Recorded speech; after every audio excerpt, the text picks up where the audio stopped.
ငွေကြေးဈေးကွက်ကြီးကအမြဲတမ်းပြောင်းလဲနေတာကိုမိတ်ဆွေသတိထားမိမှာပါ option အယောင်းဝယ်ဆိုတာနီးဗျူဟာမျိုးစုံနဲ့စိတ်ဝင်စားဖို့ကောင်းပေမဲ့ဒီရှုပ်ထွေးတဲ့နီးဗျူဟာတွေကိုခွဲခြမ်းစိတ်ဖြာဖို့ကလက်ရှိကိရိယာတွေနဲ့အခက်ခဲရှိခဲ့ပါတယ်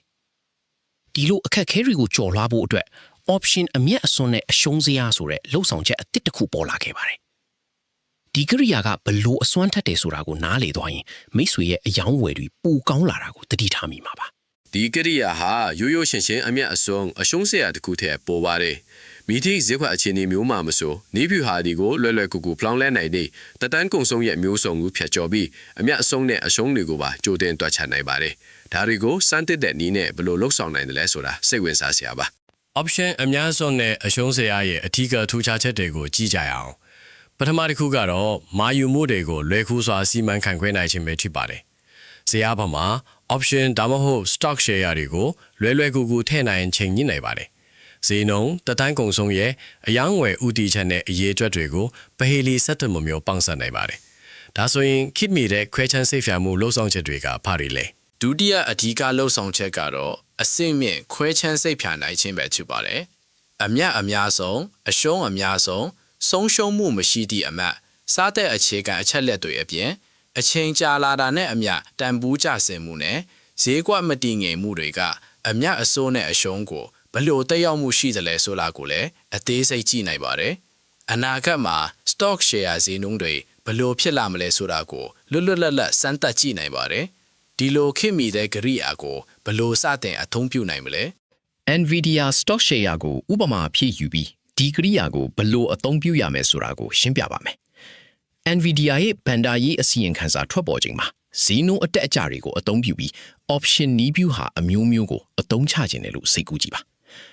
option အမျက်အဆုံးနဲ့အရှုံးစရာကမိတ်ဆွေရဲ့နီးဗျူဟာတွေကိုဘယ်လိုမြင့်တင်ပြီးမလဲဆိုတာကိုလက်တွေ့ကြည့်ကြပါမယ်ပထမဆုံးနီးလန်းကတော့နီးဗျူဟာ strategy ကနေတဆင့်ဝင်ရောက်ခြင်းပဲဖြစ်ပါတယ်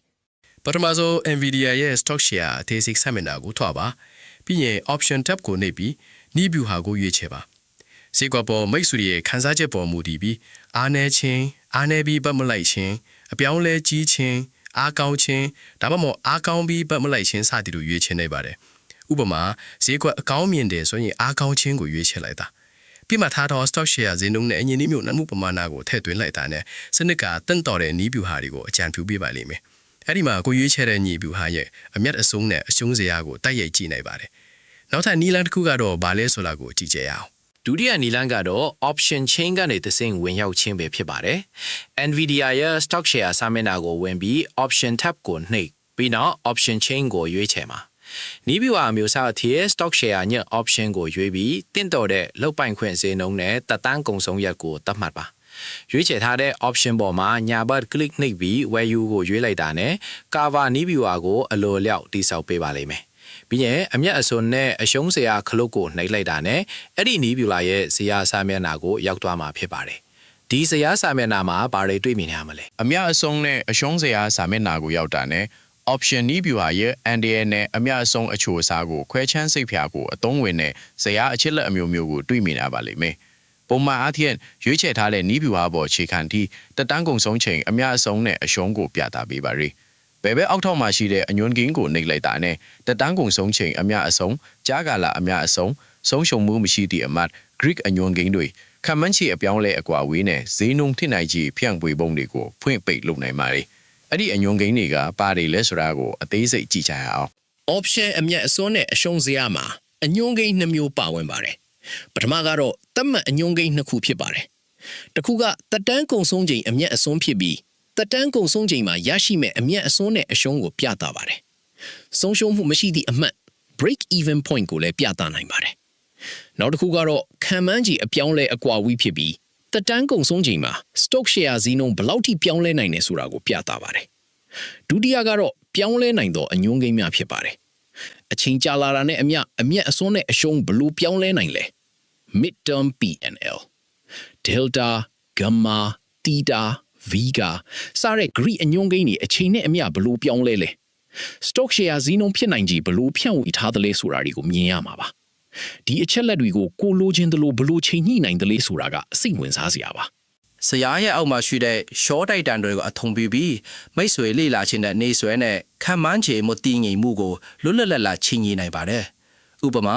ဒီဇင်ဘာလ14ရက်နေ့မှာမတည်ငြိမ်မှု90ရာခိုင်နှုန်းလို့သတ်မှတ်ပြီးအမြတ်အဆုံးအရှုံးအခြေအနေကိုကြည့်ချင်တယ်ဆိုရင်နေဆွဲနဲ့မတည်ငြိမ်မှုကိုသတ်မှတ်လိုက်ရုံပါတယ်။ပြီးတော့ဇရာဘော်ကဈေးနှုန်းတစ်ခုခုပေါ်ကိုကားစားတင်လိုက်ရင်အဲ့ဒီဈေးနှုန်းမှာတက်တန်းကုံဆုံးချိန်အမြတ်အဆုံးဘယ်လောက်ရှိမလဲဆိုတာပြသသေးပါလိမ့်မယ်။ဇရာပေါ်မှာလည်းနောက်ကန်ထွေဈေးနှုန်းတွေကိုဆွဲပြီးချိန်ကြီးနိုင်တယ်လို့အပေါ်အောက်ဆွဲတာနဲ့ဝယ်ရောင်းဥတီချက်ကိုပါပြောင်းလဲနိုင်ပါတယ်။ဒီလိုကိရိယာတွေကိုကျွမ်းကျင်စွာအသုံးပြုနိုင်ရင်မိတ်ဆွေရ option အယောင်းအဝယ်နီးပြတွေဟာတိတိတသားကိုပိုမိုထိရောက်လာမှာသိကြပါတယ်။ ဒီ option အမြတ်အစွန်းနဲ့အရှုံး share က option အရောင်းဝယ်မှာရရှိနိုင်တဲ့အမြတ်အစွန်းဆုံးရှုံးမှုနဲ့အန်ဒီရတွေကိုရှင်းရှင်းလင်းလင်းမြင်တအောင်ပြသပေးပါနေဒီကိရိယာကိုကျွမ်းကျင်စွာအသုံးပြုနိုင်ရင်မိတ်ဆွေရဲ့နီးပြူဟာတွေဟာအရင်ကထက်ပိုမိုတိကျလာပြီးပိုမိုထိရောက်တဲ့ဆုံးဖြတ်ချက်တွေချနိုင်လာပါလိမ့်မယ်ဒါဟာယင်းဒီမြုံနှမ်းမှုမှာပိုမိုကောင်းမွန်တဲ့ဆုံးဖြတ်ချက်တွေချမှတ်နိုင်ဖို့အတွက်အရေးပါတဲ့အဆင့်ကစင်ပဲဖြစ်ပါလေ